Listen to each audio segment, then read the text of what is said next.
दोस्तों ये है कतर, सऊदी अरब, बहरीन और यूएई के दरमियान मौजूद दुनिया का सबसे अमीर तरीन कंट्री। इतना अमीर कि इसकी पर कैपिटा इनकम $1,30,000 जो कि अमेरिका, सिंगापुर और इवन के पड़ोसी अरब ममालिक जैसे कि यूएई और सऊदी अरब से भी काफी ज्यादा है। बड़ी बड़ी बिल्डिंग्स, शॉपिंग मॉल, महंगी गाड़ियाँ, इसीलिए कतर को मिडल ईस्ट का वेगस भी कहते हैं। लेकिन कतर हमेशा से ऐसा नहीं था। चंद साल पीछे चले जाएं तो कतर सिर्फ एक तपता हुआ रेगिस्तान था जिसमें गुर्बत, भूख और बोरियत के अलावा कुछ नहीं था। तो फिर ये इतनी बड़ी ट्रांसफॉर्मेशन कैसे हुई? जो मुल्क सारे अरब कंट्रीज में सबसे गरीब था वो आज दुनिया का अमीर तरीन मुल्क कैसे बन गया? इसके पीछे बहुत ही इंटरेस्टिंग कहानी है और ये कहानी बाकी सारे अरब कंट्रीज की कहानी से अलग है। इस वीडियो के एंड तक आपको ये भी समझ आ चुकी होगी कि क्यों सऊदी अरब और यूएई कतर को पसंद नहीं करते और कैसे कतर आने वाले वक्त में भी बाकी अरब देशों के मुकाबले में काफी ज्यादा खुशहाल और महफूज होगा। दोस्तों ये कहानी शुरू होती है 1916 में जब कतर के अमीर अब्दुल्ला अल सहानी ने ब्रिटिश के साथ एक ट्रीटी साइन की जिसके मुताबिक ब्रिटेन ने कतर को किसी भी जमीनी या समुद्री हमले की सूरत में डिफेंड करना होगा और कतर बदले में अगले 25 साल तक ब्रिटिश कॉलोनी का हिस्सा रहेगा और यहाँ से निकलने वाले हर नेचुरल रिसोर्स में ब्रिटेन का शेयर होगा। 1940 में कतर में सबसे पहली ऑयल फील्ड डिस्कवर हुई। 1960 तक कतर में तेल की खोज और उसे जमीन से निकालने का काम अरूज पर था और कतर के हालात आहिस्ता आहिस्ता बदलने शुरू हो चुके थे, मगर अभी भी कोई बहुत ज्यादा तब्दीली नहीं आई थी। लेकिन फिर 1970 में शेल ऑयल कंपनी ने इस कंट्री का सबसे बड़ा खजाना दरियाफ्त कर लिया, नॉर्थ फील्ड, दुनिया की सबसे बड़ी नेचुरल गैस फील्ड। लेकिन उस जमाने में गैस कोई बहुत ज्यादा प्रॉफिटेबल नहीं थी और उसकी वजह यह थी कि गैस को सिर्फ पाइपलाइन के जरिए ही किसी दूसरी जगह बेचा जा सकता था और कतर गैस इस्तेमाल करने वाले देशों से इतना दूर था कि वहाँ तक पाइपलाइन पहुँचाना तकरीबन नामुमकिन था। इसी वजह से शेल कंपनी भी ये गैस फील्ड डिस्कवर कर भूल गई और ये रिकवरी ऑफिशियल डॉक्यूमेंट्स में ही दब गई। 1971 में कतर को ब्रिटेन से आजादी मिल गई और वो एक आजाद मुल्क बन गया। आजादी मिलने के बावजूद अगले 25 सालों में भी कतर के हालात कुछ खास नहीं बदले और फिर आया 1995 जब क्राउन प्रिंस हमाद बिन खलीफा ने बगावत कर अपने ही बाप की हुकूमत का तख्ता उलट दिया और कतर का अमीर बन गया। नए अमीर का एक ही फोकस था और वो था गैस। हमाद बिन खलीफा ये जानता था कि कतर की किस्मत सिर्फ गैस ही बदल सकती है, इसलिए उसने बहुत ही रेयर टेक्नोलॉजी लिक्विफेक्शन में इन्वेस्ट किया। लिक्विफेक्शन एक ऐसी टेक्नोलॉजी है जिसमें गैस को लिक्विड फॉर्म में कन्वर्ट किया जा सकता है ताकि उसे ऑयल की तरह शिप में दूसरे कंट्रीज तक पहुंचाया जा सके। इस सारे प्रोसेस में गैस को -160 डिग्री पे ठंडा रखना पड़ता है। इसी प्रोसेस पे कतर ने सारी इन्वेस्टमेंट कर दी और आज वो एलर्जीज का सबसे बड़ा एक्सपोर्टर है। कतर में गैस इंपोर्ट करने वाले कंट्रीज में India, Japan, China, south Korea और स्पेन शामिल हैं। बिलियंस ऑफ डॉलर कतर में आना शुरू हो गए। लेकिन कतर की तकदीर बदलने की इक्वेशन में तो ये सिर्फ छोटा सा एक हिस्सा था, क्योंकि नेचुरल रिसोर्सेज तो बहुत सी कंट्रीज के पास होते हैं, उन्हें एक्सप्लॉइट भी बहुत सी कंट्रीज कर लेती हैं। मगर असल मसला आता है उन रिसोर्सेज से आने वाले पैसे को सही इस्तेमाल करने का। यही वो जगह है जहाँ कतर बाकी तमाम कंट्रीज पर बाजी लगाकर कतर ने 2005 में कतर इन्वेस्टमेंट अथॉरिटी के नाम से एक कंपनी बनाई जिसका मकसद था तेल और गैस से आने वाले पैसे को पूरी दुनिया में इन्वेस्ट करना। और इसीलिए आज दुनिया के हर बड़े मुल्क और हर बड़ी कंपनी में आपको कतरी इन्वेस्टमेंट नजर आएगी, चाहे वो लंदन के बड़े होटल्स, ऑफिसेज और अपार्टमेंट्स बिल्डिंग ही क्यों ना हो, अमेरिका के बड़े बड़े ऑफिसेज हो या फिर मल्टीनेशनल जैसे कि बार्कलेस बैंक, शेल और फिर रोजनेट रशिया की सबसे बड़ी ऑयल कंपनी। इन तमाम कंट्रीज में और कंपनीज में कतर की हैवी इन्वेस्टमेंट्स हैं, लेकिन ये भी कतर की टोटल इन्वेस्टमेंट का एक छोटा सा हिस्सा है। इसके अलावा Qatar billions of dollar airport, road, research centre और फाइनेंशियल सेंटर्स वगैरह में लगा चुका है। इन सारी इन्वेस्टमेंट्स का मतलब है ऑयल और गैस के अल्टरनेट इनकम सोर्सेज क्रिएट करना। अब ये तो थी कतर की इकोनॉमिक साइड। दूसरी तरफ इंटरनेशनल पॉलिटिकल इन्फ्लुएंस हासिल करने के लिए कतर ने दुनिया का सबसे बड़ा अरब मीडिया नेटवर्क शुरू किया जिसे आज हम अल जजीरा के नाम से जानते हैं। असल में बहुत सालों तक कतर सऊदी अरब के कंट्रोल में था और नए अमीर खलीफा बिन हमाद ये अच्छी तरह जानता था कि अगर कतर ने दुनिया में एक मुकाम बनाना है तो उसके लिए उसकी एक अलग से पहचान बहुत जरूरी है। पूरी दुनिया तक कतर की आवाज और उसका नैरेटिव पहुंचाने में अल जजीरा ने एक बहुत ही जबरदस्त रोल प्ले किया है। 2010 के अरब स्प्रिंग के दौरान भी अल जजीरा वो वाहिद चैनल था जिसने प्रोटेक्ट्स को ऑन एयर किया और इसकी वजह से सऊदी अरब और दूसरी कंट्रीज से इसे जबरदस्त क्रिटिसिज्म का सामना भी करना पड़ा। अल जजीरा का इन्फ्लुएंस इतना ज्यादा है कि 2017 2014 में जब सब अरब कंट्रीज ने कतर का बॉयकॉट किया तो उसको खत्म करने के लिए जो सबसे पहली डिमांड रखी गई थी वो थी अल जजीरा को बैन करना। सऊदी अरब और यूएई में तो अल जजीरा 2017 से अब तक बैन ही है। कतर का बॉयकॉट एक मुकम्मल फेलियर था और उसकी सबसे पहली वजह तो ये थी कि सऊदी अरब को इस बॉयकॉट में सारे अरब कंट्रीज की सपोर्ट हासिल नहीं थी। इवन कुवैत और ओमान भी इस बॉयकॉट का हिस्सा नहीं बने। दूसरा, कतर के ईरान और तुर्की से भी बहुत अच्छे ताल्लुकात हैं, जिसकी वजह से सऊदी अरब और यूएई कतर से काफी नाराज हैं। मगर इंटरनेशनली सारी कंट्रीज कतर को एक न्यूट्रल स्टेट समझते हैं। कतर को गैस की वजह से एक और फ्यूचर एडवांटेज भी मिला। ऑयल के बारे में तो बहुत से एक्सपर्ट कहते हैं कि 2040 तक ये मुकम्मल तौर पर खत्म हो जाएगा और इलेक्ट्रिसिटी से रिप्लेस हो जाएगा। मगर गैस के बारे में ऐसी कोई प्रेडिक्शन नहीं, बल्कि उल्टा गैस की डिमांड मुसलसल बढ़ती जा रही है। अभी रिसेंट रशिया यूक्रेन वॉर में रशिया की जानिब से गैस पाइपलाइन की ब्लॉकेज के बाद कतरी गैस की डिमांड 20 गुना बढ़ गई है, क्योंकि अब यूरोपियन कंट्रीज भी गैस के लिए कतर से राब्ता कर रहे हैं और ये डील कतर को और अमीर बना देगी। 2022 में कतर की एनर्जी एक्सपोर्ट पहले ही $100 बिलियन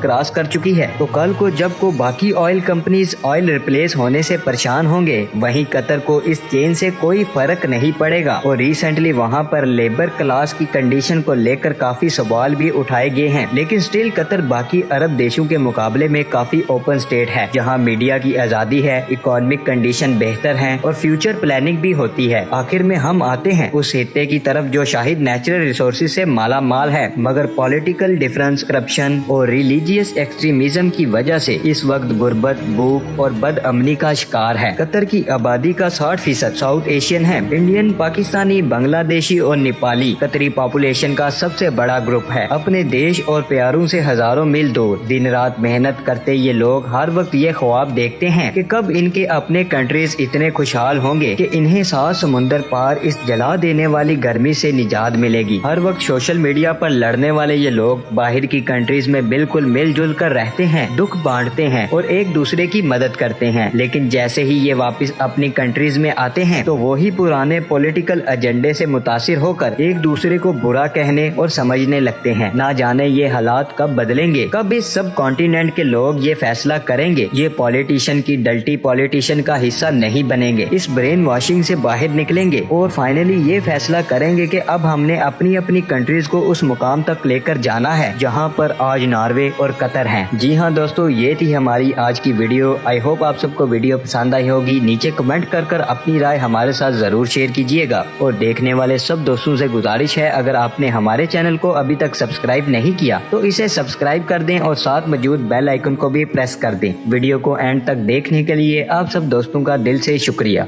अल्लाह हाफिज दोस्तों।